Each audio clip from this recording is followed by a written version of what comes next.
From the Tennessee Valley Weather Channel, this is Wake Up Weather.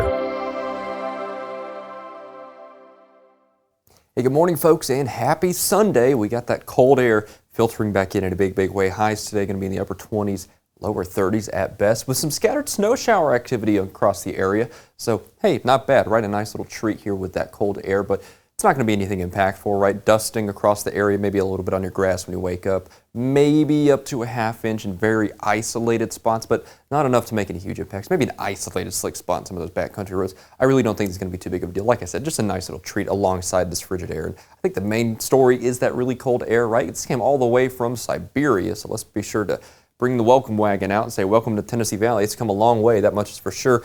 Maybe a degree or two of variation in terms of the freezing area in northwestern Alabama, but I don't think it's going to matter too much. You see a lot of those 32s and 31s out there from northeast Mississippi and Iuka to Tishomingo. Same for Cherokee, Waterloo, Russellville, Phil Campbell, 31, 32 there. So, yeah, even with 1 to 2 degrees variation, it's just, you know, we're right there on the precipice, right? And it really won't matter over the next couple of days with these 20s for highs, yes, daytime highs, and lower teens, maybe even isolated upper digits across the area for lows. Yeah, that's going to be some very cold air. Then towards the end of the week, we start to get back to the 40s, which I'm sure after a few days of cold will feel practically tropical in comparison, right? Now, a few flurries are possible Tuesday as well, as we're going to be on the northern edge of that system we've been watching, but I don't think we're going to be seeing the bulk of the major impacts, right? I think actually that's going to be Birmingham south, southern central Alabama, Georgia, Mississippi, Louisiana as well, getting some historic snow. But up here, well, trends are your friend if you don't really like the snow. I think we'll be all right here. I think the main story up here is that very frigid air. But of course, if the trends do change, we'll let you know. Of course, I'll be the first to let you know here over the next couple of days. But